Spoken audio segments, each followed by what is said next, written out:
오늘 6월 16일 예레미야가 5장 1절부터 14절까지입니다.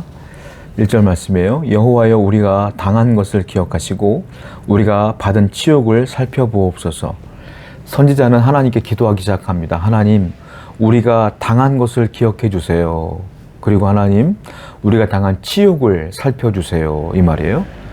자, 하나님께 기도하는데 무엇을 기준으로 기도하냐면, 하나님, 이제 우리가 예루살렘이 무너지면서 어려움을 충분히 당하지 않았습니까?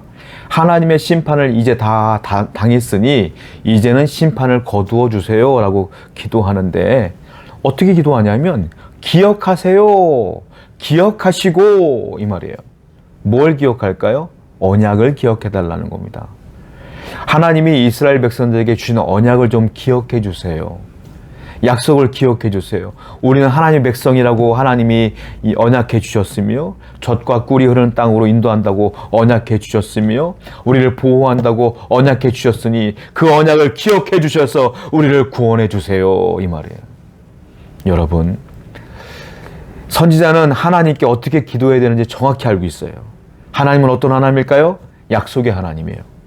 하나님은 언약의 하나님이야. 그러니까 하나님의 하신 말씀을 기준으로 해서 그 말씀을 기준으로 기도하는 거예요. 하나님의 언약을 기억해 달라고 말이죠. 여러분도 마찬가지예요. 기도할 때 언약의 하나님을 붙드시기 바라요. 하나님은 믿는 성도들에게 주신 언약들이 있다는 겁니다.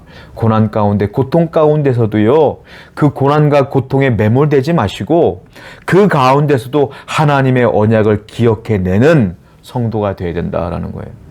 그러면 고통 가운데, 고난 가운데 하나님의 언약을 어떻게 기억해낼까요? 고난 가운데 말씀을 읽고 묵상하는 겁니다. 그래야 그 말씀에서 언약이 발견되기 때문에 그래요. 오늘도 고난 가운데 있나요? 고통 가운데 있나요? 말씀을 들으세요. 말씀을 집으세요. 그리고 펴세요. 읽으세요. 그리고 하나님께 기도하시기 바랍니다.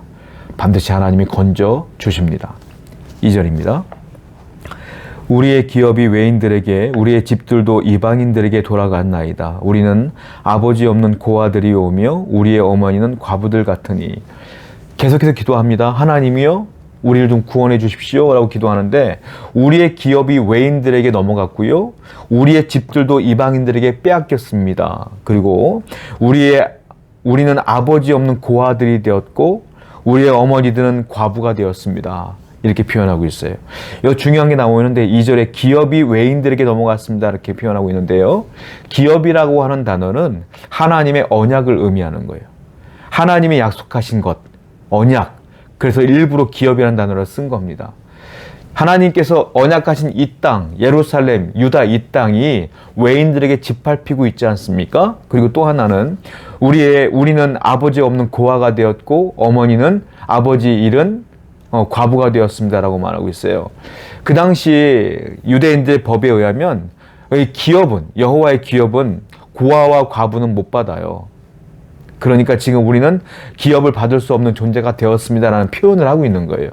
이건 어떤 의미의 기도냐면, 그러니 하나님의 기업을 받을 수 있는 자가 되었으면 좋겠는데 하나님이 내 아버지가 되어주셔서 내가 고아가 안 되기를 바랍니다 이 말이에요. 또 하나, 하나님이 우리 어머니들의 남편이 되어주셔서 우리 어머니들이 과부가 안 되기를 원합니다 이 말이에요. 그래서 이 모든 사람들이 다 여호와의 기업을 받기를 원합니다 라는 뜻이에요. 이 기도는 어떤 뜻이냐? 한마디로 말하면 하나님과 유대인들과의 관계의 회복을 위한 기도다. 여러분, 고난 가운데 이기기 위해서는 딱 하나, 하나님과 나와의 관계가 회복되어지면 돼요. 죄는 하나님과 나 사이를 갈라놔요. 단절시켜버려. 그 관계를 끊어버리는 게 죄야. 그런데 죄를 회개하면 다시 하나님과 내가 회복되어지는 겁니다. 그래서 지금 회개하며 기도하며 하나님과의 관계 회복을 위해 애쓰고 힘쓰는 거예요. 성도 여러분, 우리는 이 땅을 살아가는 동안 하나님과의 관계가 끊임없이 유지돼야 돼요. 그러려면 죄를 멀리해야 될 줄로 믿습니다. 6절입니다. 우리가 애굽 사람과 아수르 사람과 악수하고 양식을 얻어 배불리고자 하였나이다. 우리의 조상들은 범죄하고 없어졌으며 우리는 그들의 죄악을 담당하였나이다. 그리고 하나님께 진짜 회개하기 시작하는데요. 우리가 하나님 죄송합니다. 우리가 아수르를 의지했어요. 우리가 애굽을 의지했어요. 그랬더니 바벨론이 우리를 치는군요. 이 말이에요. 자, 북이스라엘이 먼저 아수르에 의해서 멸망당했어요. 남유다는 아수르에 의해서 북이스라엘 멸망당하는 걸 보면서 아수르가 강대국인 것을 알게 됩니다. 그래서 이 유대인의 왕이 아수르와 화친을 맺어요. 아수르를 의지합니다. 그냥 의지가 됩니까? 아니요. 조공을 바치겠죠.